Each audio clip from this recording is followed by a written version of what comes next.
Rendez-vous à Bagdad de Agatha Christie, partie 6, chapitre 20. Au cours de l'après-midi du lendemain, le professeur Pauncefoot Jones laissa échapper une exclamation de mécontentement lorsque le bruit lointain d'une automobile parvint soudain à ses oreilles. Il aperçut d'ailleurs bientôt le véhicule qui fonçait à travers le désert en direction du Tel. « Des visiteurs !» fulmina-t-il. « Au pire moment, en plus !»« Je tiens à superviser le passage du vernis cellulosique sur la rosette peinte de l'angle nord-est. Ce sont sûrement des abrutis qui viennent de Bagdad pour commenter les derniers potins pendant qu'on s'échinera à leur faire voir les fouilles. »« C'est là que Victoria peut nous tirer une épine du pied, » dit Richard. « Vous entendez, Victoria ? À vous de vous charger de la visite guidée. »« Je risque de ne dire que des âneries, » se défendit Victoria. « Vous savez parfaitement que je n'ai que très peu d'expérience. »« J'estime au contraire que vous vous débrouillez très bien, » répliqua Richard, en veine d'amabilité. « Ces remarques que vous avez faites, ce matin, sur les briques en plan convexe, auraient pu sortir directement du bouquin de Delongaz. » Victoria sentit une légère rougeur lui monter aux joues et se promit d'afficher son érudition avec davantage de prudence. Le regard ironique de Richard, à travers ses verres épais, la mettait mal à l'aise. « Je ferai de mon mieux, » murmura-t-elle humblement. « C'est sur vous que nous nous déchargeons de toutes nos corvées, » conclut gentiment Richard. Victoria sourit. À vrai dire, ses activités de ces 5 derniers jours et la bonne humeur avec laquelle elle s'y adonnait ne laissaient pas de la surprendre. Elle avait développé des clichés photographiques avec de l'eau filtrée dans du coton hydrophile et à la lumière d'une lanterne sourde des plus primitives fonctionnant avec une bougie qui s'éteignait toujours au plus mauvais moment. Une malle lui servait de table de laboratoire et, pour travailler, elle était obligée de s'accroupir et parfois de s'agenouiller. Leur chambre noire, comme l'avait fait remarquer Richard, était une version moderne du célèbre cul de basse fosse médiéval. Le professeur Pauncefoot Jones lui promit qu'ils auraient de meilleurs équipements dans les prochains mois. Mais pour l'instant, le moindre sou servait à la paye des ouvriers ou à l'avancement des fouilles. Les paniers de fragments de poterie avaient d'abord suscité son étonnement et son hilarité, qu'elle avait soigneusement dissimulés. Quel intérêt pouvait-on trouver à cette débauche de détritus ? Et puis, à mesure qu'elle était parvenue à les assembler, à les coller et à les faire tenir debout dans des boîtes remplies de sable, elle s'était mise à les considérer d'un autre œil.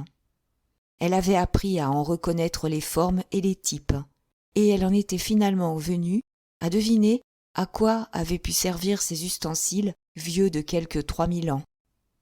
Dans le petit périmètre qui avait été fouillé, elle avait enfin été capable de se représenter les humbles habitations de l'époque et les gens qui y avaient vécu, avec leurs besoins, leurs avoirs et les 1001 gestes de leur vie quotidienne, avec leurs espoirs et leurs craintes. Et comme elle était dotée d'infiniment d'imagination, cela lui avait été facile. Le jour où ils découvrirent, encastrée dans un mur, une petite jarre d'argile avec une demi-douzaine de boucles d'oreilles en or, son intérêt se mua en enthousiasme. Probablement la dot d'une jeune fille, avait suggéré Richard en souriant. Des plats emplis de graines, des boucles d'oreilles assemblées pour constituer une dot, des aiguilles en os, des moulins à bras et des mortiers, de petites figurines et des amulettes. C'était la vie quotidienne, les angoisses et les espérances d'une communauté de gens simples, sans importance. « C'est ça que je trouve tellement fascinant, » expliqua Victoria à Richard. « Vous voyez, j'avais toujours pensé que l'archéologie ne s'intéressait qu'aux palais et aux sépultures royales. Au roi de Babylone, » ajouta-t-elle, avec un petit sourire en coin. « Ce que j'aime ici, c'est qu'il s'agit de gens ordinaires, de gens comme moi. Ça me fait penser à mon Saint-Antoine, qui m'aide à retrouver les objets que je perds. À mon cochon porte-bonheur, en porcelaine, et à mon ravissant bol de cuisine bleu dedans et blanc dehors, qui me servait pour faire des gâteaux. Je l'ai cassé et, avec le nouveau que j'ai acheté, rien n'a plus jamais été pareil. Je comprends pourquoi ces gens recollaient si soigneusement avec du bitume, leurs bols et leurs plats préférés. La vie d'autrefois et celle d'aujourd'hui ne sont pas vraiment différentes, n'est-ce pas? C'était à tout cela qu'elle pensait en observant les visiteurs qui arrivaient. Richard alla à leur rencontre et elle l'accompagna. Il s'agissait de 2 Français qui s'intéressaient à l'archéologie et parcouraient la Syrie et l'Irak. Après un échange de civilités, Victoria leur fit faire le tour des fouilles. Elle répéta, comme un perroquet, ce qu'elle avait entendu dire sur le site, mais elle ne put s'empêcher d'ajouter divers embellissements, histoire de corser son discours. L'un des 2 hommes avait mauvaise mine et les suivait sans manifester beaucoup d'intérêt pour ce qu'il découvrait. Finalement, il s'excusa et demanda la permission d'aller prendre un peu de repos à l'intérieur du bâtiment de l'expédition. Il ne se sentait pas bien depuis le matin et ce soleil n'arrangeait rien. Tandis qu'il s'éloignait, son compagnon expliqua discrètement qu'il souffrait de troubles intestinaux. Les tripes à la Bagdad, comme on dit, n'est-ce pas? Il n'aurait vraiment pas dû mettre le nez dehors aujourd'hui. Une fois le tour des fouilles terminé, le Français discuta un moment avec Victoria, et le professeur Pouncefoot Jones, affectant un louable sens de l'hospitalité, proposa à ses visiteurs de prendre un thé avec eux avant leur départ. Mais le Français déclina l'invitation. Son ami et lui voulaient rentrer avant la nuit pour ne pas risquer de s'égarer dans le désert. Richard Baker assura immédiatement que c'était une sage décision. On alla chercher le malade et la voiture ne tarda pas à s'éloigner à bonne allure. « J'imagine que ce n'est que le début », grommela le professeur Pouncefoot Jones. « Nous allons avoir du monde tous les jours maintenant. » Ce disant, il avait empoigné un gros morceau de pain arabe qu'il tartina d'une épaisse couche de confiture d'abricot. Après le thé, Richard se retira dans sa chambre. Il avait des lettres à écrire qu'il se proposait de poster le lendemain à Bagdad. En pénétrant chez lui, il sursauta. Sans être outre mesure maniaque, il avait une façon bien à lui de ranger ses vêtements et ses papiers, si bien qu'il se rendit compte immédiatement qu'on avait touché à ses tiroirs. Et ce n'était pas leur serviteur, évidemment. Ce ne pouvait être que ce visiteur qui avait prétexté une indisposition pour venir se reposer dans le bâtiment. Nul doute qu'il n'ait alors froidement fouillé dans ses affaires. Sans lui avoir rien volé, il s'en assura aussitôt. Son argent était toujours là. Que diable ces gens cherchaient-ils donc? Le front barré par un pli soucieux, Richard réfléchit à ce que cela pouvait signifier.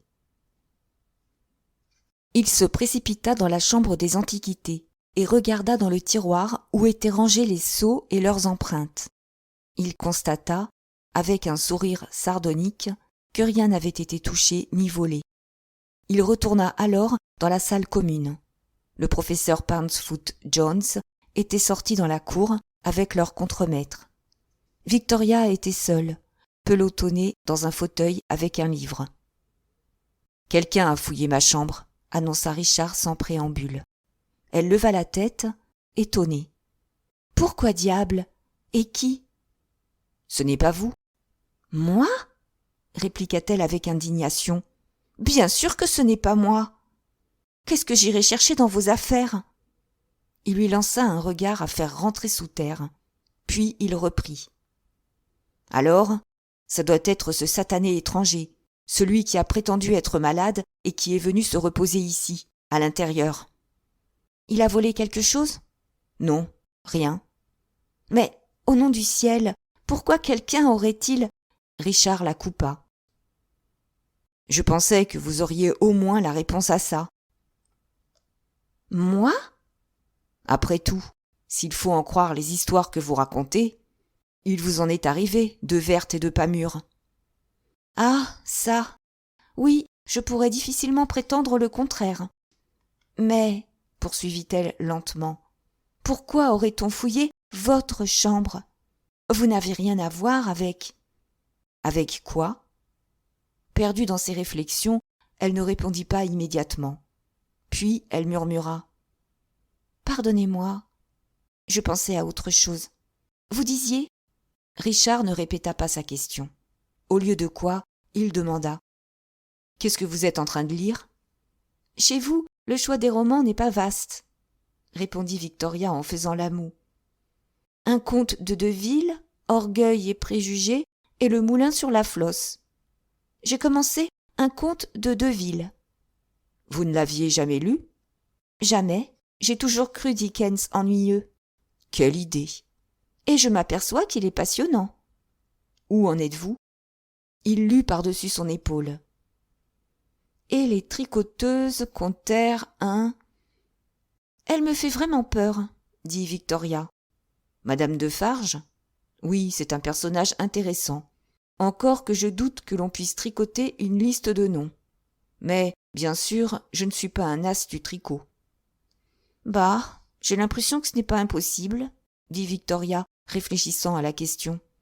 Une maille à l'endroit, une maille à l'envers, quelques points fantaisie, une maille coulée par-ci par-là, une maille qu'on perd.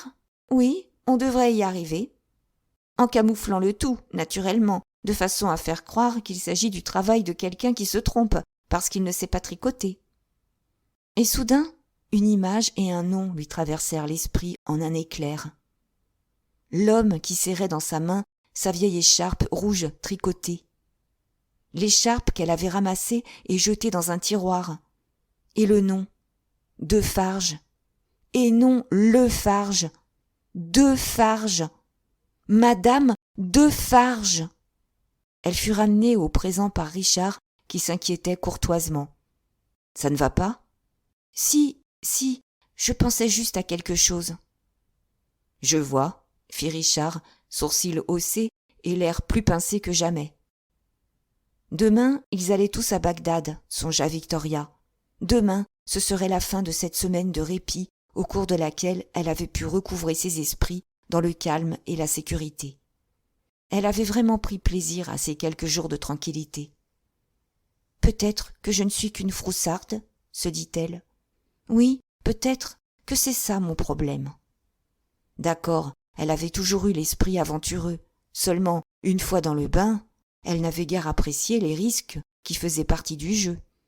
Elle avait détesté le chloroforme et cette impression de lent étouffement qui l'accompagnait, et elle avait eu peur, oui, horriblement peur, dans cette maison où elle était emprisonnée quand l'arabe lui avait dit « Boukra ».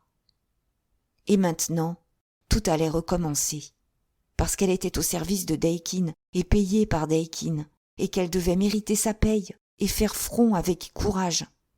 Peut-être serait-elle même obligée de retourner au rameau d'olivier. Le souvenir du professeur Radbone et de son regard noir et inquisiteur lui tira un frisson. Il lui avait donné un avertissement et... Mais non, peut-être qu'elle ne serait pas forcée de retravailler au rameau d'olivier. Peut-être Mr. Deikin lui conseillerait-il de s'abstenir maintenant qu'il l'avait démasqué. Mais elle n'en devrait pas moins se rendre à sa pension pour y récupérer ses affaires, ne serait-ce que parce que cette écharpe tricotée se trouvait dans ses bagages. Elle avait tout entassé dans des valises lorsqu'elle était partie pour Bassora. Une fois qu'elle aurait remis cette écharpe entre les mains de Mr. Deikin, sa tâche serait sans doute terminée. Peut-être alors lui dirait-il, comme au cinéma, « Joli boulot, Victoria ». Elle leva la tête. Richard l'observait toujours. « À propos, dit-il, est-ce que vous pourrez récupérer votre passeport demain ?» Victoria réfléchit au problème. C'était typique de sa part de n'avoir pas encore défini son plan d'action en ce qui concernait la mission archéologique. Car enfin, puisque la véritable Véronica, ou Vénétia, n'allait pas tarder à arriver d'Angleterre, une retraite en bon ordre s'imposait. Mais disparaîtrait-elle purement et simplement, ou bien confesserait-elle son imposture avec toutes les excuses nécessaires? Elle n'avait pas encore pris la peine d'y penser. Fervente adepte de la méthode Mycobert, elle se disait toujours que « qui vivra verra ». « Je n'en suis pas sûre », hasarda-t-elle pour gagner du temps.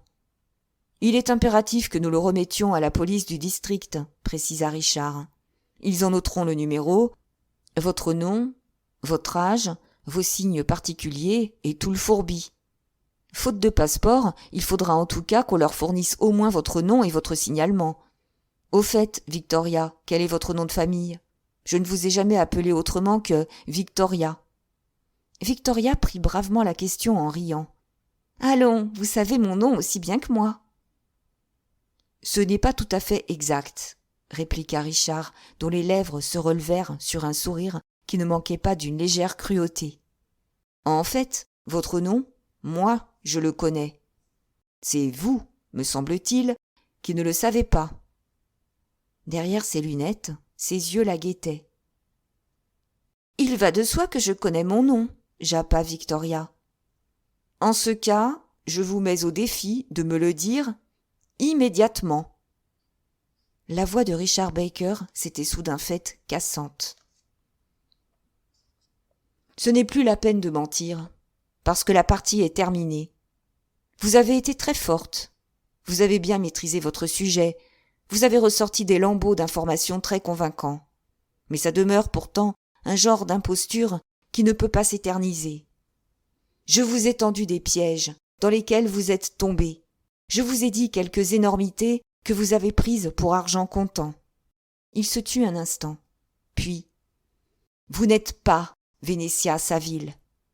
Qui êtes-vous ? » ?»« Je vous ai dit qui j'étais la première fois que nous nous sommes rencontrés. Je m'appelle Victoria Jones. » »« La nièce du professeur Pouncefoot Jones ? » ?»« Je ne suis pas sa nièce, mais je m'appelle vraiment Jones. » »« Ce jour-là, vous m'avez raconté un tas d'autres fariboles. »« Tout ce que je vous avais dit était vrai. Mais j'ai vu que vous n'en croyiez pas un traître mot. Et ça m'a mise hors de moi, parce que si je débite parfois des mensonges, la plupart du temps, en fait, ça n'en était pas.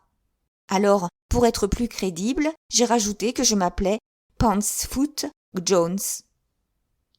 Il m'était déjà arrivé de faire le coup, et ça avait chaque fois marché, comme sur des roulettes. Comment aurais-je pu deviner que vous veniez ici ? » ?»« Ça a dû vous faire un choc, » gronda Richard. « Que vous avez d'ailleurs fort bien encaissé. Oui, vous avez fait preuve d'un beau sang-froid. »« Extérieurement, » assura Victoria. « N'empêche que j'en suis restée comme deux ronds de flanc.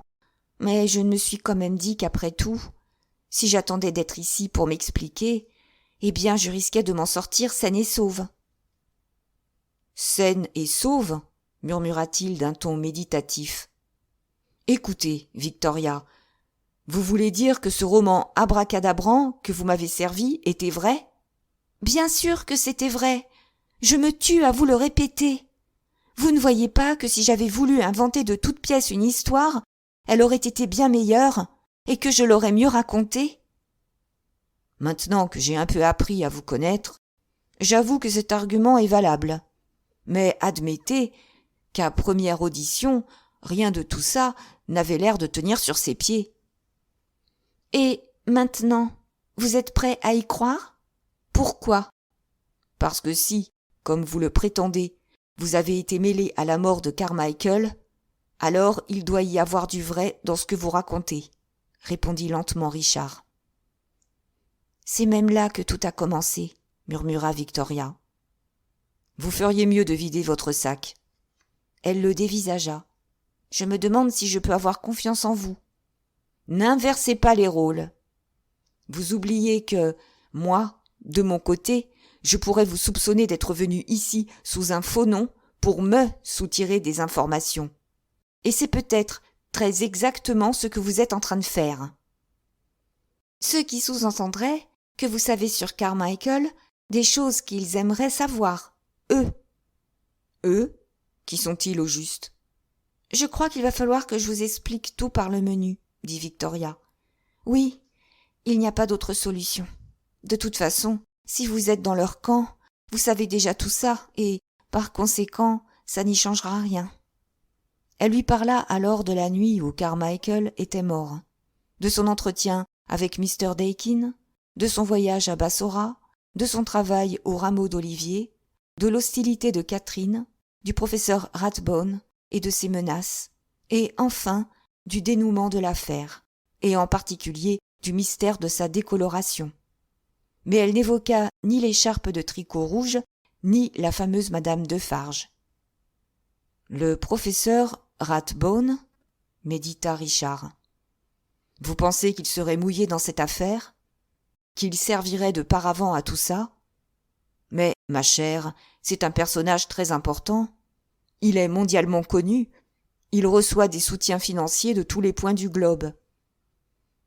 Est-ce que ça n'en fait pas précisément l'homme de la situation? Demanda Victoria. Et moi qui l'ai toujours considéré comme une baudruche prétentieuse, murmura Richard, songeur. Ce qui, en soi, est également un excellent camouflage, renchérit Victoria. Oui, peut-être bien. Qui est ce Lefarge dont vous m'avez demandé si je le connaissais? Juste un nom parmi tant d'autres, mentit Victoria. Et puis, il y a aussi Anna Schelle, ajouta-t-elle. Anna Schelle? Non, je n'en ai jamais entendu parler non plus. Elle joue un rôle important, mais je ne sais ni comment, ni pourquoi. Tout ça est tellement emberlificoté. Redites-moi juste le nom de l'homme qui vous a embarqué dans cette aventure. Oh, vous voulez parler de Mr. Dakin. Il est dans les pétroles, je crois. Ce ne serait pas un type qui a le dos voûté, l'air revenu de tout et passablement abruti? Oui, mais il ne l'est pas. Abruti, je veux dire. Est-ce qu'il ne boirait pas, en plus? C'est ce qu'on prétend, mais ça m'étonnerait fort. Richard se laissa aller dans son fauteuil et la contempla. Oh, man de Philips Oppenheim, de William Lequeux et de la cohorte de leurs distingués imitateurs. Sommes-nous bien dans la réalité ou tout ceci ne serait-il qu'un rêve? Et vous, êtes-vous réel? Et, si tant est que vous le soyez, êtes-vous l'héroïne persécutée ou la dangereuse aventurière? Mais Victoria avait des préoccupations plus terre-à-terre. Le seul détail qui m'intéresse pour le moment, déclara-t-elle, c'est ce que nous allons dire au professeur Pouncefoot Jones à mon sujet.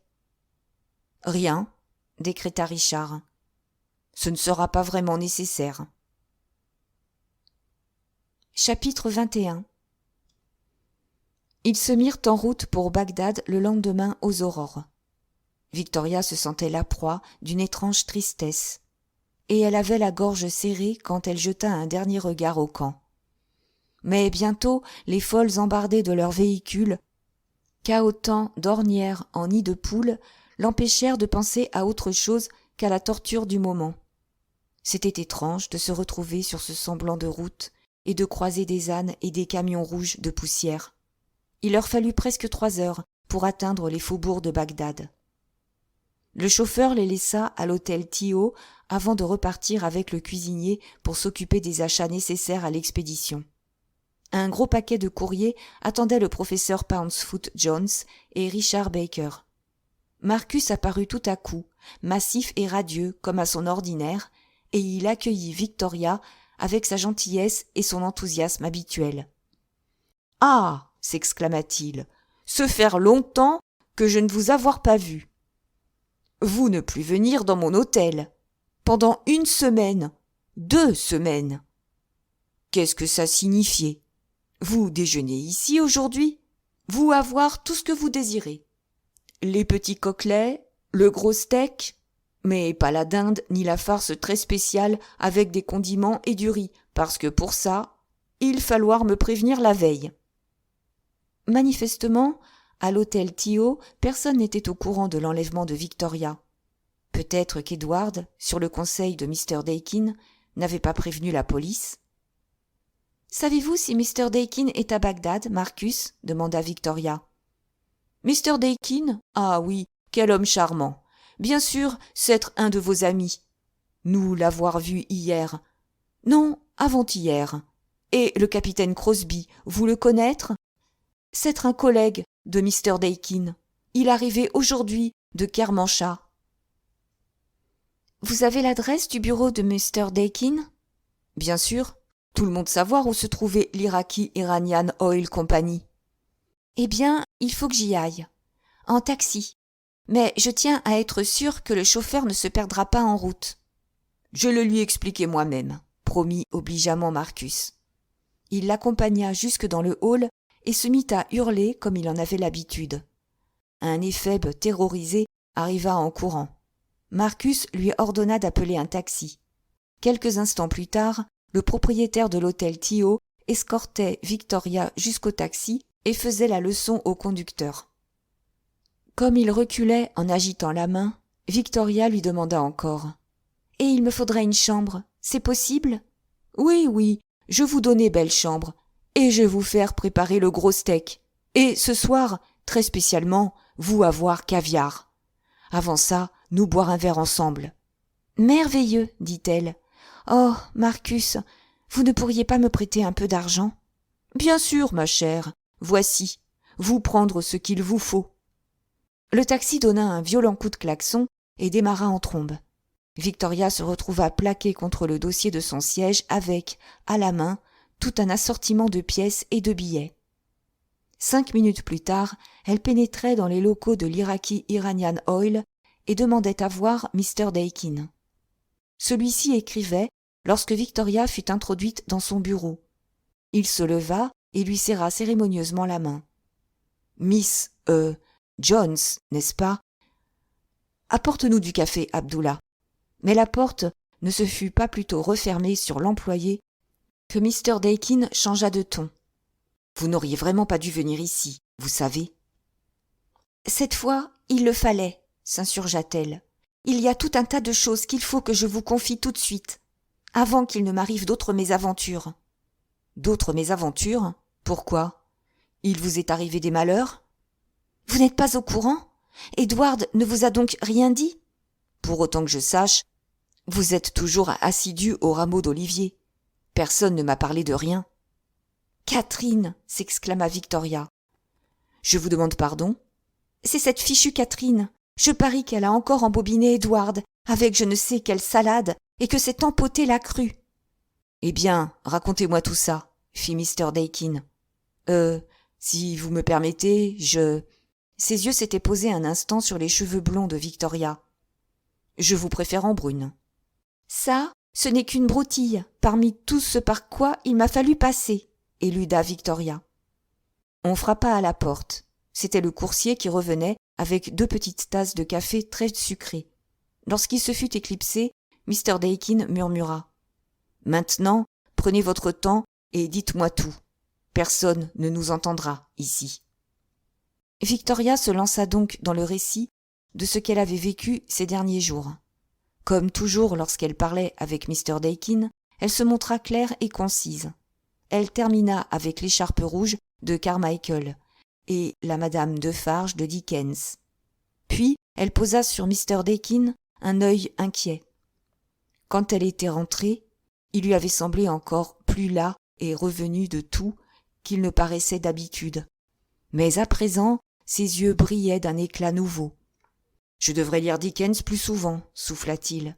« Alors, vous croyez que j'ai raison ? Vous pensez qu'il a bien dit « Defarge » ? Qu'il peut y avoir un message tricoté dans son écharpe ? J'estime, déclara Dakin, que c'est le premier renseignement sérieux que nous ayons. Et c'est à vous que nous le devons. Mais l'important, c'est cette écharpe. Où est-elle ? Dans mes affaires. Je l'avais fourrée dans un tiroir, cette nuit-là, et quand j'ai fait mes bagages, j'ai tout mis dans mes valises, sans rien trier. Et vous n'avez jamais dit à personne, à absolument personne, que cette écharpe appartenait à Carmichael ? Non, pour la bonne raison que je l'avais complètement oubliée. Je l'ai mise dans une valise avec d'autres trucs avant de partir pour Bassora, et je n'ai pas ouvert cette valise depuis. Alors, tout devrait bien se passer. Même si vos affaires ont été fouillées, ils ne se seront pas intéressés à une vieille écharpe de laine. Sauf s'ils ont été prévenus, ce qui, me semble-t-il, est peu vraisemblable. Il ne nous reste qu'à récupérer vos valises et à vous les faire apporter à... Au fait, vous êtes descendu quelque part ? J'ai retenu une chambre au Tio. Dakin approuva d'un mouvement de tête. C'est encore ce qu'il y a de mieux dans votre cas. Est-ce que vous tenez à ce que je retourne au rameau d'olivier ? Dakin lui jeta un regard pénétrant. La frousse ? Victoria leva le menton. Non, répondit-elle d'un air de défi. Si vous me le demandez, j'y retourne. Je ne crois pas que ce soit nécessaire. ni même prudents. J'ignore comment ils l'ont appris, mais ils m'ont l'air fixés sur vos activités, maintenant. Dans ces conditions, vous ne découvririez rien de plus là-bas et mieux vaut rester à l'écart. Sans quoi, il sourit. À notre prochaine rencontre, vous risqueriez d'être rousse. C'est ce qui me tracasse le plus, s'écria Victoria. Pourquoi m'ont-ils décoloré les cheveux? Je n'ai pas cessé d'y penser et je n'ai pas trouvé la réponse. Je n'en vois qu'une, un peu déplaisante. Rendre plus difficile l'identification de votre cadavre. Mais s'ils avaient l'intention de m'assassiner, pourquoi ne m'ont-ils pas tué tout de suite? Voilà une intéressante question, Victoria. C'est celle-là, par-dessus tout, que je voudrais être en mesure d'élucider. Et vous n'avez pas la moindre lueur? Non, fit-il avec un faible sourire. Pas la moindre. À propos de lueur, enchaîna Victoria, vous vous souvenez que je vous ai dit qu'il y avait quelque chose qui me tracassait au sujet de Sir Rupert Crofton-Lee, l'autre matin au Tio? Oui. Vous ne le connaissiez pas personnellement, n'est-ce pas? Je ne l'avais jamais rencontré, non. Je m'en doutais, parce que, voyez-vous, ce n'était pas Sir Rupert Crofton-Lee. Et elle se plongea à nouveau dans un récit circonstancié en commençant par le furoncle sur la nuque de Sir Rupert. Ainsi, voilà donc comment ça s'est passé, murmura Dakin. Je ne comprenais pas comment Carmichael avait pu baisser sa garde au point de se laisser tuer cette nuit-là. Il a rencontré Crofton-Lee en toute confiance, et Crofton-Lee l'a poignardé. Mais Carmichael a réussi à s'enfuir et il a fait irruption dans votre chambre avant de s'écrouler, et il s'est accroché à cette écharpe jusqu'à son dernier souffle. Croyez-vous que, si j'ai été enlevée, c'est parce que j'allais venir vous raconter ça?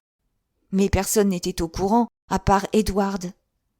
Ils ont dû estimer qu'ils devaient vous faire disparaître de la circulation en 4e vitesse. Vous commenciez à en savoir trop long sur ce qui se tramait au rameau d'olivier. Le professeur Radbone m'avait mis en garde, expliqua Victoria.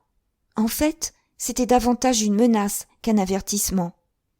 Il avait dû se rendre compte que je n'étais pas celle que je prétendais. Radbone, commenta Dakin, pince sans rire, a oublié d'être un imbécile. Quoi qu'il en soit, je suis contente de ne pas être obligée de retourner là-bas, s'exclama Victoria. J'ai fait semblant d'avoir du cran, il y a 2 secondes, mais en réalité, je meurs de peur. Seulement, si je ne vais pas au rameau d'olivier, comment vais-je revoir Edward? Dakin sourit. Si Mahomet ne vient pas à la montagne ira à Mahomet.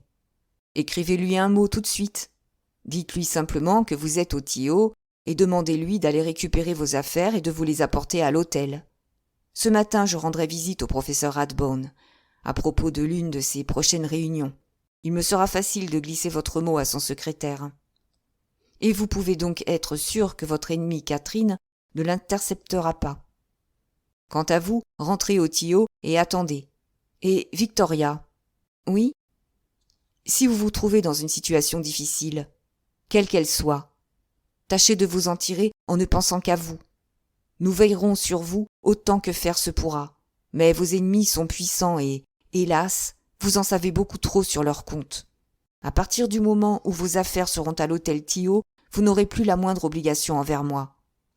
Fourrez-vous ça bien dans la tête.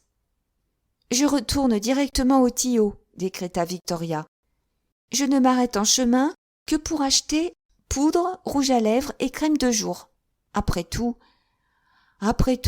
sourit encore Mr. Dakin. Quand on doit rencontrer l'homme de sa vie, on essaye de ne pas être complètement désarmé. Ce n'était pas encore trop grave avec Richard Baker, même si ça ne m'aurait pas déplu de lui montrer que je pouvais ne pas être trop moche quand je m'en donnais la peine, expliqua Victoria. Mais avec Edward...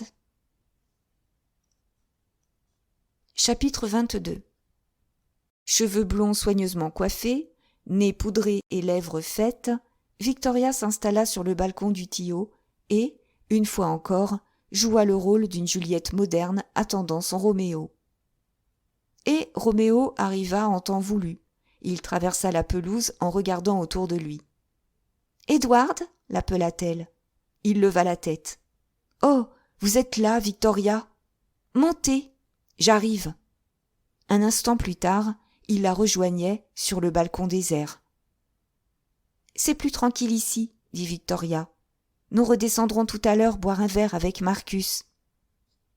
Edward l'observait, la mine perplexe. Dites-moi, Victoria, vous avez fait quelque chose à vos cheveux? Victoria poussa un soupir exaspéré. La prochaine personne qui me parle de mes cheveux, je crois que je l'assomme. Je crois bien que je les aimais mieux avant, dit Edward. Allez dire ça à Catherine. Catherine? Qu'est-ce qu'elle a à voir là-dedans? Tout, répondit Victoria. Vous m'avez demandé de faire ami-ami avec elle, et je vous ai obéi. Et maintenant, vous avez le culot de prétendre que vous n'avez aucune idée de ce que ça a donné? Qu'est-ce que vous êtes devenue pendant tout ce temps, Victoria? Je commençais à être inquiet. Vraiment? Et où pensiez-vous que j'étais? Eh bien, Catherine m'a transmis votre message. Elle m'a expliqué que vous aviez dû partir brusquement pour Mossoul, que c'était quelque chose d'important et que vous reprendriez contact avec moi en temps utile pour me donner d'excellentes nouvelles. « Et vous l'avez cru ?» demanda Victoria d'une voix où perçait la commisération. « Oui, je me suis dit que vous aviez flairé une piste et que, bien évidemment, vous ne pouviez pas donner de détails à Catherine. »« Il ne vous est pas venu à l'idée que Catherine mentait et qu'on m'avait attaqué ?»« Quoi ?» fit Edward, ébahi.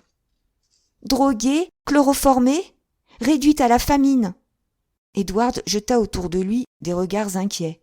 « Mon Dieu, si jamais j'avais pu imaginer que... Écoutez, je n'aime pas parler ici. Toutes ces fenêtres, on ne pourrait pas aller dans votre chambre. »« Si. D'accord. Vous m'avez ramené mes affaires ? » ?»« Oui, j'ai tout trimballé jusque chez le portier. »« Parce que, quand on ne s'est pas changé depuis 15 jours... » »« Victoria, qu'est-ce qui vous est vraiment arrivé ? Écoutez, j'ai la voiture en bas. Faisons un saut jusqu'au Devonshire.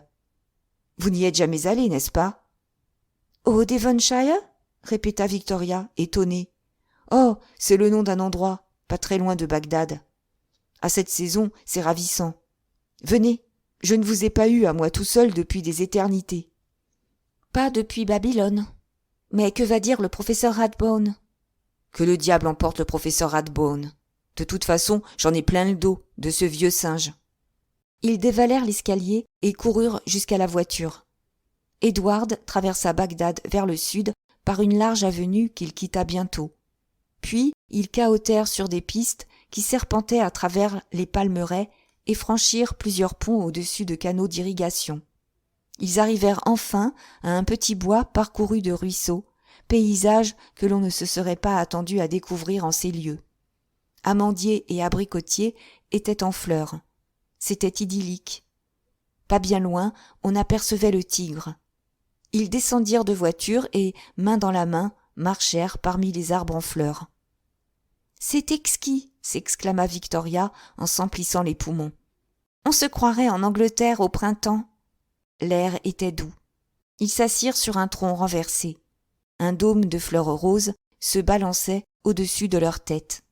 « Maintenant, mon amour chéri, » murmura Edward, « dites-moi ce qui vous est arrivé. J'ai été si affreusement malheureux. »« Vraiment ?» fit-elle avec un sourire rêveur. Elle lui raconta tout. La coiffeuse, le chloroforme et la façon dont elle s'était débattue. Comment elle s'était réveillée, droguée et vomissante. Comment elle avait réussi à s'évader et avait rencontré Richard Baker par hasard. Comment elle s'était fait passer pour Victoria Pauncefoot Jones en route pour le camp de base des fouilles.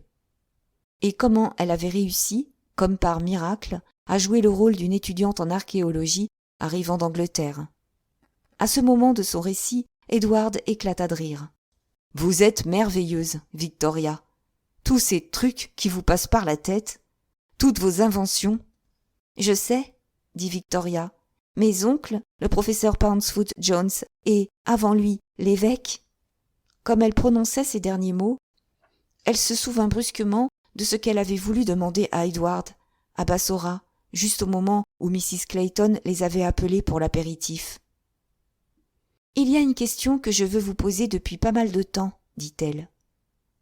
Comment étiez-vous au courant, pour l'évêque ?» Elle sentit soudain la main qui tenait la sienne se contracter. Il répondit très vite, trop vite. « Mais c'est vous qui me l'aviez dit, n'est-ce pas ?» Elle le regarda. C'était quand même ahurissant, se répéterait-elle plus tard, qu'une bourde si minime, une erreur si puérile, puisse avoir de telles conséquences. Car Edward venait d'être totalement pris au dépourvu. Il n'avait pas de réponse toute prête. Le masque était tombé, et son visage était soudain à nu, sans défense. Et tandis qu'elle en observait les traits, tout se mit inexorablement en place, comme dans un kaléidoscope, et elle y lut la vérité. Mais peut-être l'atroce révélation n'avait-elle pas été aussi brutale. Peut-être la question « Comment Edward savait-il que je m'étais inventé un oncle évêque ?» la tourmentait-elle inconsciemment depuis longtemps. Et peut-être en était-elle lentement venue à la seule, à l'inévitable conclusion. Jamais elle n'avait prononcé devant Edward le nom de l'évêque de Langho. Seuls Mr. et Mrs. Hamilton Clipp auraient été en mesure de le faire. Or, lors de son court séjour à Bagdad, Mrs. Clipp n'avait pas pu rencontrer Edward, puisque ce dernier se trouvait alors à Bassora. C'était donc avant qu'il ne quittât l'Angleterre que les Clipp devaient lui avoir parlé de l'évêque de Langho, ce qui revenait à dire qu'il avait toujours su que Victoria ferait le voyage avec eux, et que la merveilleuse coïncidence n'en était finalement pas une. Tout avait été voulu, calculé, planifié. Tandis qu'elle considérait le vrai visage d'Edward, elle comprit bien vite ce qu'avait voulu dire Carmichael en évoquant Lucifer, le plus beau des anges, l'ange déchu. Elle savait maintenant qui, le malheureux, avait aperçu ce jour-là au bout du couloir du consulat. Il avait vu ce jeune et beau visage qu'elle était en train de contempler à présent, car c'était vrai qu'il était beau.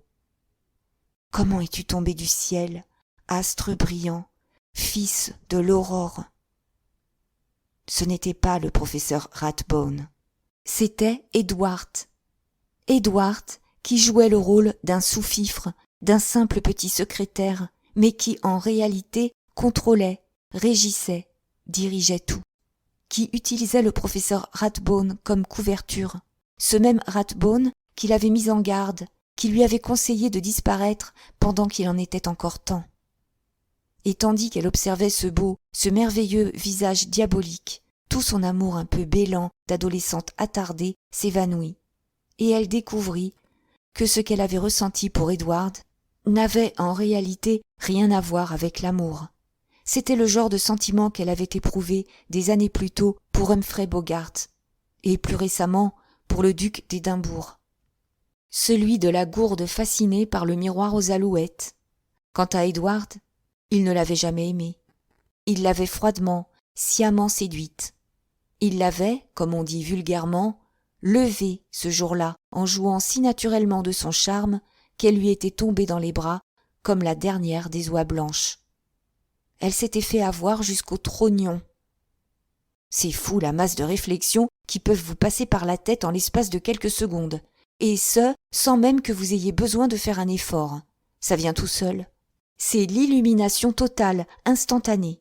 Peut-être parce qu'au fond, vous saviez déjà inconsciemment le tout depuis belle lurette. Dans le même temps, un obscur instinct de conservation, aussi rapide à naître que tout ce qui jaillissait du cerveau de Victoria, la poussa à couver Edward d'un regard où la naïveté le disputait à l'émerveillement béat. Comprenant qu'elle courait un grave danger, elle avait tout de suite saisi qu'il ne lui restait qu'une carte à jouer. Et cette carte-là, elle s'empressa de la jouer. « Vous saviez tout depuis le début, s'étrangla-t-elle. Vous saviez que j'allais venir ici. C'est vous qui aviez tout manigancé. Oh, Edward, mon bel amour, vous êtes prodigieux. » Sur son visage, qu'elle avait toujours été capable de modeler à son gré, se peignirent tous les signes d'une adoration à vous donner la nausée. Et elle nota la réaction d'Edward, son sourire un peu méprisant, son soulagement. Elle put quasiment deviner ce qu'il pensait. Quelle dinde! Elle goberait n'importe quoi. Celle-là, je peux en faire ce que je veux. Mais comment vous y êtes-vous pris? Poursuivit-elle. Il faut que vous soyez tout-puissant, que votre situation soit bien différente, en tout cas, de ce que vous prétendez être.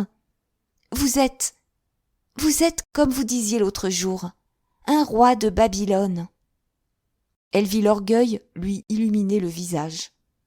Elle vit le désir de puissance et la cruauté qui se cachaient jusque-là sous le masque du garçon modeste et sympathique. « Et moi, je ne suis qu'une esclave chrétienne », maugréa-t-elle in petto.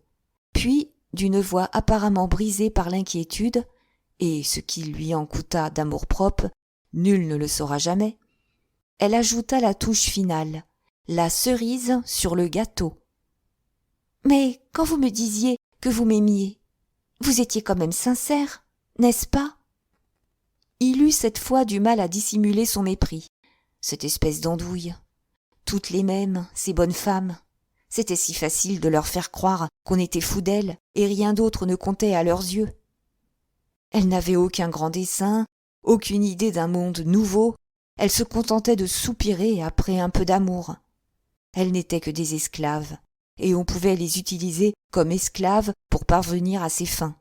« Bien sûr que je vous aime, » répondit-il. « Mais quelle est la signification de tout ceci ? Dites-le-moi, Edward.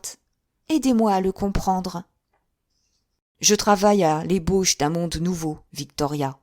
Un monde nouveau qui s'élèvera sur les cendres et le fumier de l'ancien. » « Expliquez-moi. » Ce qu'il fit. Et, à son corps défendant, elle éprouva une poussée d'enthousiasme, faillit se laisser entraîner dans son rêve. Les dépouilles d'un passé révolu devaient s'entre-détruire. Il fallait une conflagration généralisée, l'apocalypse pour tous, et des ruines renaîtrait un nouvel Éden, un monde rénové. Un petit groupe de sujets d'élite triés sur le volet, des scientifiques, des experts en matière agricole, des administrateurs, des garçons comme Edward, en somme, de jeunes Siegfried des temps nouveaux, tous dans la force de l'âge, tous confiants dans leur destinée de surhomme. Quand le chaos leur aurait enfin laissé le champ libre, ils se mettraient en marche et prendraient le pouvoir. C'était de la folie, mais il s'agissait là de folie constructive. C'était le genre de choses qui, dans un univers oscillant entre ruine et désintégration, pouvait à tout moment arriver. « Mais, objecta Victoria, songez à tous ces gens qui devront mourir avant. »« Vous ne comprenez pas, ça n'a aucune importance. » Aucune importance. C'était cela, le credo d'Edward. Et brusquement, sans raison, Victoria revit ses poteries grossières, vieilles de 3000 ans et recollées au bitume. Pas de doute, c'étaient ces choses-là qui avaient de l'importance. Ces petits riens de tous les jours. La famille pour laquelle il fallait cuisiner, les 4 murs qui soutiendraient le toit, les 2 ou 3 objets aimés, ces millions de gens, tout ce qu'il y a d'ordinaire sur la planète, qui menaient leur petite existence, qui labouraient la terre, qui façonnaient des objets, qui élevaient leur famille, qui riaient et pleuraient, qui se levaient le matin et qui s'en allaient se coucher le soir. Voilà ce qui comptait. Et non ces êtres au beau visage implacable qui voulaient bâtir un monde nouveau et ne se souciaient pas des cadavres qu'ils laisseraient sur leur chemin. Avec prudence et en choisissant soigneusement ses mots, car ici, au Devonshire, elle savait que sa vie ne tenait qu'à un fil, elle reprit. « Vous êtes merveilleux, Edward. Mais, et moi, dans tout ça, qu'est-ce que je pourrais faire ?»« Vous voudriez nous aider ? Vous avez foi en notre idéal ? » Prudence et mère de sûreté, songea-t-elle. Pas de conversion soudaine, ça aurait été suspect. « C'est en vous que je crois, s'exclama-t-elle. Tout ce que vous me direz de faire, Edward, je le ferai. Vous êtes une bonne petite. Mais, avant de commencer, pourquoi vous êtes-vous arrangé pour que je vienne dans ce pays? Il doit bien y avoir une raison. Évidemment qu'il y en a une. Vous vous souvenez que je vous ai prise en photo ce jour-là? Bien sûr que je m'en souviens, souffla Victoria. Espèce d'idiote, comme tu étais flattée, comme tu minaudais, se morigéna-t-elle. Votre visage m'avait frappé, votre ressemblance avec quelqu'un. J'ai pris ces clichés pour être sûre que je ne me trompais pas. À qui est-ce que je ressemble? À une femme qui nous cause bien des ennuis. Anna Schille. Anna Schille? Balbutia Victoria en écarquillant les yeux, stupéfaite. Vous voulez dire que nous avons des points communs? De profil, vous vous ressemblez à s'y méprendre. Vos traits sont presque identiques. Et, plus extraordinaire encore, vous avez toutes les deux une cicatrice minuscule à la lèvre supérieure, côté gauche. Je sais, je suis tombée sur un petit cheval en fer-blanc quand j'étais toute gamine. Il avait les oreilles pointues et je me suis coupée. Ça ne se voit pas beaucoup, quand je ne suis pas restée une éternité sans me poudrer. Anna Schille a aussi une marque exactement à cet endroit. C'est le genre de détail qui compte. Vous avez la même taille et la même silhouette. Elle n'a guère que 4 ou 5 ans de plus que vous. La seule différence, c'est qu'elle est blonde, alors que vous êtes brune et coiffée différemment. Vos yeux sont d'un bleu plus foncé, mais avec des verts teintés, il y avait peu de risque que ça se remarque. Et c'est donc pour ça que vous vouliez que je vienne à Bagdad? Parce que je lui ressemble? Oui. Je m'étais tout de suite dit que cette ressemblance pourrait être mise à profit. Et vous avez donc tout arrangé? Les clips? Qui sont les clips? Ils n'ont aucune importance. Ils ne font que ce qu'on leur dit de faire. Quelque chose dans le ton d'Edward fit naître un petit frisson le long de l'épine dorsale de Victoria. C'était comme s'il avait répondu avec un détachement glacé « Ils sont à ma merci ». Il y avait un fanatisme quasi religieux dans ce projet fou. Edward, pensa-t-elle, est son propre Dieu. C'est ça qui est tellement effrayant. Mais, reprit-elle encore, vous m'aviez dit qu'Anna Schille était la patronne, la reine de votre ruche laborieuse. Il fallait que je vous raconte quelque chose pour égarer vos soupçons. Vous en saviez déjà beaucoup trop. Et n'eût été ma ressemblance avec Anna Schille, il m'aurait à ce moment-là proprement liquidée, se dit Victoria. Qui est-elle, en réalité? Demanda-t-elle. La secrétaire particulière d'Otto Morgenthal, un important banquier américain. Mais elle n'est pas que cela. Dans le domaine économique, c'est un cerveau, et nous avons des raisons de penser qu'elle a réussi à reconstituer bon nombre de nos opérations financières.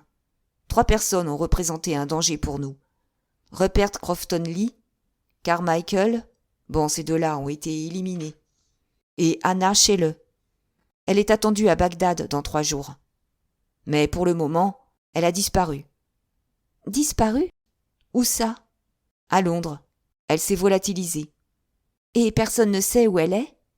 Peut-être Dakin est-il au courant, grommela Edward. Mais Dakin l'ignorait.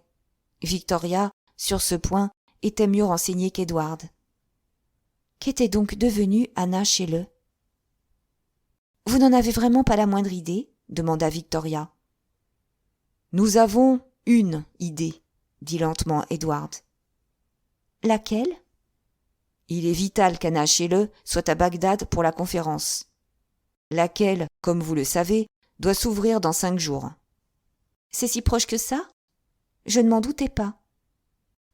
Nous surveillons toutes les voies par où elle peut arriver. Elle ne voyagera certainement pas sous son propre nom. Et elle ne prendra pas un avion officiel. Ça, nous avons les moyens d'en posséder la certitude. Nous nous sommes donc occupés des agences de voyage et nous avons trouvé une réservation sur la BOAC au nom d'une certaine Grete Harden. Nous nous sommes renseignés sur ladite Grete Harden. Cette personne n'existe pas. Faux nom et fausse adresse. Nous pensons que cette Grete Harden n'est autre qu'Anna Schille. Il se tut un instant, puis il ajouta. Son avion atterrit à Damas après-demain. Et à partir de là? Edward la regarda brusquement dans les yeux. « À partir de là, tout dépendra de vous, Victoria. »« De moi ?»« Oui. Vous prendrez sa place. »« Il en ira comme pour Sir Rupert Crofton-Lee, » fit lentement Victoria. Elle avait dit cela dans un murmure. Au cours de cette substitution-là, Rupert Crofton-Lee était mort. Et quand elle prendrait sa place, nul doute qu'Anna Shelley, ou Great Harden, mourrait à son tour. Mais de toute façon, même si elle refusait, Anna Shelley était condamnée. Cependant, Edward attendait sa réponse. Et s'il doutait un seul instant de sa loyauté, alors ce serait elle, Victoria, qui disparaîtrait, sans la possibilité d'avertir personne. Non, elle devait accepter, et faire son rapport à Mr. Dakin dès qu'elle en aurait l'occasion. Elle prit une profonde inspiration et répondit. Oh, Edward, mais je n'y arriverai jamais. Je ne ferai pas illusion 2 secondes. Je suis incapable de prendre l'accent américain. Anna Shelley n'a pratiquement pas d'accent. Et de toute façon, vous aurez une laryngite. L'un des meilleurs médecins de ce bled pourra le certifier. Ils ont partout des gens à eux, pensa Victoria. Qu'est-ce que j'aurais à faire, s'enquit-elle. Prendre l'avion de Damas à Bagdad, comme Great Harden. Garder la chambre sitôt arrivé. Recevoir de notre sommité médicale l'autorisation de vous lever juste à temps pour l'ouverture de la conférence. Et là, vous mettrez sous le nez de ses membres les documents que vous aurez apportés avec vous. Les vrais documents ? Questionna Victoria. Bien sûr que non. Nous les aurons remplacés par notre version à nous. Qui disent quoi ? Edward sourit. Ils apportent des détails très convaincants sur l'existence aux États-Unis du plus ahurissant des complots communistes. Ils ont vraiment pensé à tout, songea Victoria. Vous êtes bien certain que je saurais me débrouiller, Edward ? Maintenant qu'elle avait décidé de simuler, il lui était facile de lui poser la question avec l'apparence d'une sincère inquiétude. Je suis sûr que vous saurez vous montrer à la hauteur. Je l'ai bien remarqué. Vous éprouvez un tel plaisir à raconter des salades qu'il est pratiquement impossible de ne pas marcher dans la combine. Quand je repense au Hamilton Clip, je me sens pourtant tellement idiote, murmura encore Victoria d'un air dubitatif. Edward eut un petit rire supérieur. En fait d'idiot, toi, tu aurais droit au pompon pour ta gaffe à propos de l'évêque, pensa méchamment Victoria, bien à l'abri derrière son masque d'adoration. Parce que, dans le cas contraire, je ne t'aurais jamais percé à jour, mon cochon. Et le professeur Rathbone, demanda-t-elle d'un air candide. Quoi, Rathbone ? C'est juste un homme de paille ? Un pli cruel retroussa les lèvres d'Edward. Rathbone n'a qu'à marcher droit. Vous savez ce qu'il a fait pendant toutes ces années ? Ce petit malin a détourné à son profit personnel les 3/4 des souscriptions qu'il a reçues de tous les points du globe. Rathbone est un escroc aussi habile qu'Horatio Bottomley. Mais nous le tenons. Oh ça oui, nous pouvons le démasquer à la minute où ça nous chante. Et il le sait. Victoria ressentit une brusque gratitude pour le vieil homme au grand front bombé, mais à la regrettable cupidité. Peut-être était-ce en effet un aigre fin, mais il n'en était pas moins accessible à la pitié. Il avait essayé de l'aider à sauver sa peau pendant qu'il en était encore temps.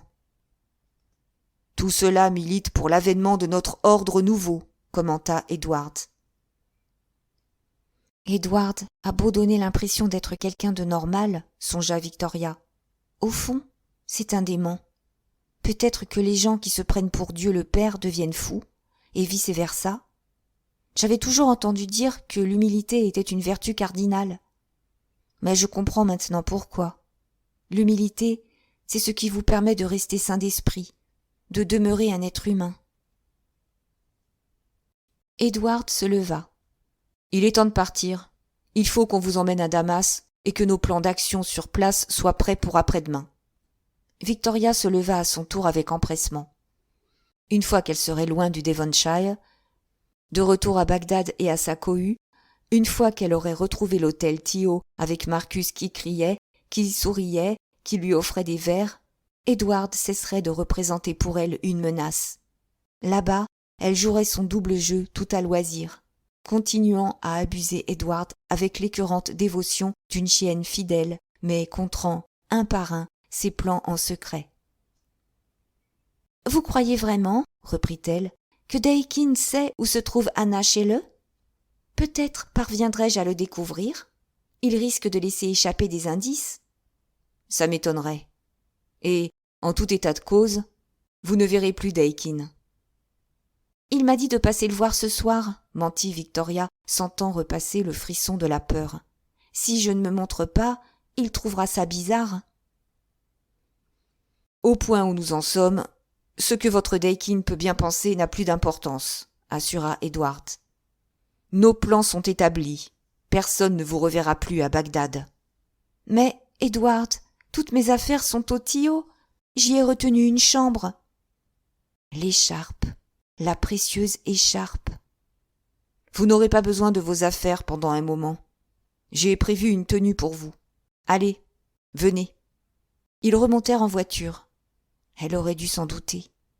Après ce qu'elle venait de découvrir sur lui, Edward n'était tout de même pas assez bête pour lui laisser reprendre contact avec Dakin.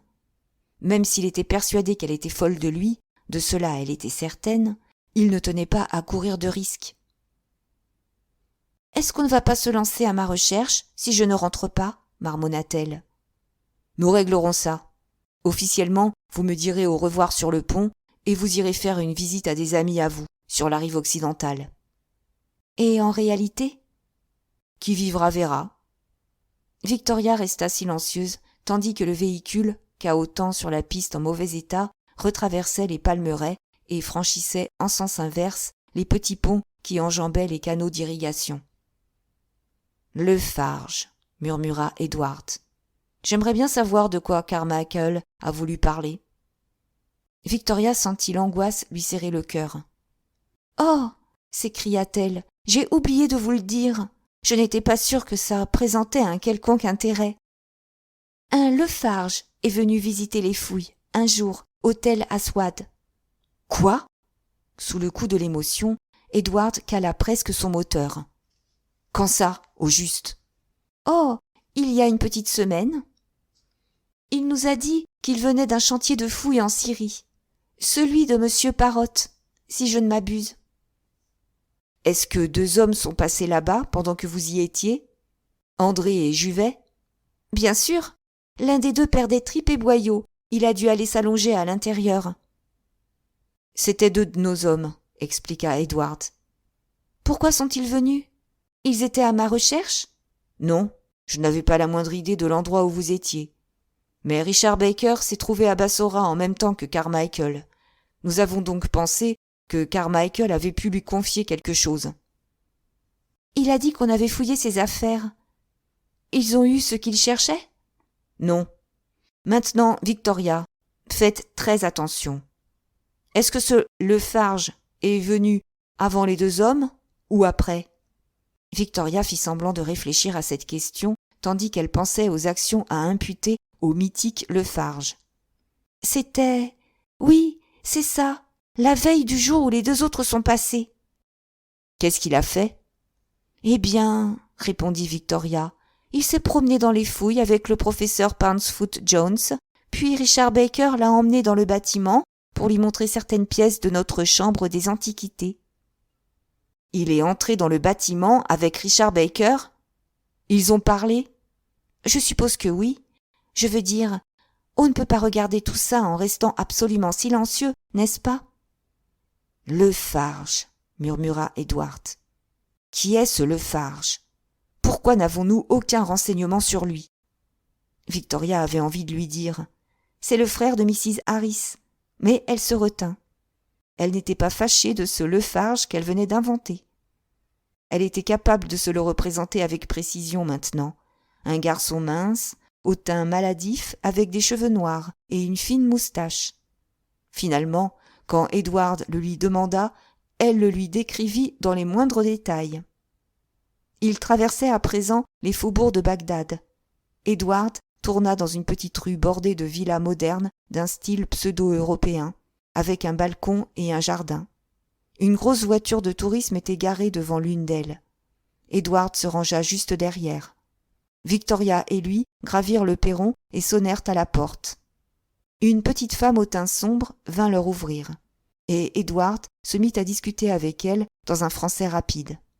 Victoria ne connaissait pas assez cette langue pour saisir tout ce qu'il disait, mais elle comprit néanmoins qu'il parlait d'elle et qu'elle allait devoir changer de vêtements immédiatement. La femme se tourna vers elle et lui dit poliment, toujours en français, « Suivez-moi, je vous prie. » Elle conduisit Victoria jusque dans une chambre. Sur le lit était posé un costume de religieuse. L'inconnu lui fit un signe et Victoria se déshabilla pour enfiler le sous-vêtement de laine grossière et la volumineuse défroque de couleur sombre dont l'origine remonte au Moyen-Âge. La Française lui ajusta alors sa coiffe. Victoria s'aperçut dans le miroir. Son petit visage tout pâle qui s'encadrait entre la gigantesque. « Est-ce que c'est ça qui s'appelle une guimpe ?» se demanda-t-elle. « Ou alors, est-ce que c'est la cornette ?» Et le tissu blanc sous son menton paraissait étrangement pur et céleste. On lui passa ensuite autour du cou un rosaire de perles de bois. Puis, traînant des pieds dans de grossières sandales trop larges, Victoria retourna auprès d'Edward. « C'est parfait, dit-il d'un air approbateur. Gardez les yeux baissés, surtout quand il y a des hommes dans les parages. » Un instant plus tard, la Française arriva, vêtue de la même façon. Les deux religieuses sortirent alors de la maison et montèrent à bord de la voiture de tourisme, au volant de laquelle avait pris place un homme de grande taille, au teint basané, habillé à l'européenne. « C'est à vous de jouer, maintenant, Victoria, » dit Edward. « Faites exactement ce qu'on vous dit de faire. » Il y avait l'ombre d'une menace dans ces derniers mots. « Parce que vous ne venez pas, Edward ?» s'enquit Victoria d'une voix plaintive. Il lui sourit. « Vous me reverrez dans 3 jours. » Retrouvant ses manières enjôleuses, il murmura. « Ne me laissez pas tomber, ma chérie. Il n'y a que vous qui puissiez faire ça. Je vous aime, Victoria. Je ne voudrais pas qu'on me voie en train d'embrasser une bonne sœur, mais ce n'est pourtant pas l'envie qui m'en manque. » Victoria baissa les yeux comme l'eût fait une vraie religieuse. En réalité, c'était surtout pour dissimuler sa colère. « Quel ignoble Judas !» fulminait-elle. Mais lorsqu'elle s'adressa à lui, elle jouait toujours la comédie. « J'ai vraiment la dégaine parfaite de l'esclave chrétienne, maintenant. »« Bravo, poupée !» s'exclama Edward. « Ne vous bilez pas. Vos papiers sont en règle. Vous n'aurez aucune difficulté à la frontière syrienne. Au fait, en religion, vous vous appelez Sœur Marie des Anges. Sœur Thérèse qui vous accompagne a tous les documents nécessaires et s'occupe de tout. Mais tonnerre de Dieu, obéissez-lui. Ou alors, autant vous avertir franchement que vous l'aurez dans l'os. » Il recula d'un pas, agita joyeusement la main, et la voiture démarra. Victoria se laissa aller contre le dossier de son siège et réfléchit au maigre éventail de ses moyens d'action. Pendant la traversée de Bagdad, ou au poste frontière, il lui restait la possibilité de se débattre, d'appeler à la rescousse, d'expliquer qu'on l'enlevait. En fait, de protester d'une façon quelconque. Mais pour quel résultat ? Selon toute vraisemblance, la fin prématurée de Victoria Jones. Car elle avait remarqué le petit automatique que sœur Thérèse avait glissé dans sa manche. Elle ne lui laisserait aucune chance d'ameuter les foules. À moins qu'elle n'attende d'être arrivée à Damas, qu'elle ne se livre que là-bas à un esclandre. Le même sort risquait de lui être réservé, à moins que ses protestations ne soient balayées par les témoignages du chauffeur et de la nonne. Ne serait-il pas capable de produire des papiers attestant qu'elle souffrait de troubles mentaux ? Non, le mieux était encore d'aller jusqu'au bout, de suivre le plan, de revenir comme prévu à Bagdad sous l'identité d'Anna Schelle et de jouer son rôle. Car, après tout, il y aurait forcément un moment, à la fin, où Edward ne pourrait plus contrôler ses faits et gestes. Si elle pouvait continuer à le convaincre qu'elle était prête à tout pourvu qu'il lui garde son amour, alors elle finirait par se retrouver, avec les documents truqués, devant les membres de la conférence. Et là, Edward ne serait pas à côté d'elle pour la tenir en lisière. Qui donc, alors, pourrait l'empêcher de crier « Je ne suis pas Anna Schelle, et ces papiers sont des faux !» Elle se demanda soudain pourquoi Edward n'avait pas peur de la voir réagir ainsi. Et elle en vint à la conclusion que la vanité était sans doute, de toutes les passions humaines, l'une de celles qui vous brouillaient le plus facilement l'esprit. La vanité, c'était le pire des talons d'Achille. Mais il convenait de ne pas négliger non plus le fait qu'Edward et ses acolytes avaient besoin d'Anna Schelle pour la réussite de leur plan. Trouver une fille qui ressemblait suffisamment à Anna Schelle, au point d'avoir une cicatrice au bon endroit, relevait du miracle. Dans l'affaire du courrier de Lyon, se souvenait-elle, Dubosc et le Surque avaient, fabuleuse coïncidence, une cicatrice au-dessus d'un sourcil, et tous deux étaient également affligés d'une déformation du petit doigt, l'un de naissance, l'autre à la suite d'un accident. Or, ce genre de coïncidence devait être rarissime. Somme toute, les surhommes dépendaient de Victoria Jones, simple petite sténodactylo de rien du tout, ce qui revenait à dire que c'était Victoria Jones qui les tenait en son pouvoir, et non le contraire. La voiture franchit rapidement un pont sur le Tigre. Victoria regarda le fleuve avec nostalgie. Bientôt, ils roulèrent sur une nationale en laissant derrière eux un long panache de poussière. Victoria entreprit d'égrener son rosaire. Le cliquetis des perles la réconforta. « Après tout, se dit-elle avec un brusque soulagement, je suis chrétienne, et quand on est chrétien, j'estime qu'il vaut 100 fois mieux être la martyre chrétienne que le roi de Babylone. Qu'il soit hautement vraisemblable que je finisse dans la peau d'une martyre, je ne le sais que trop. Mais bon, de toute façon, ce ne sera pas les lions. Les lions, j'aurais eu horreur de ça.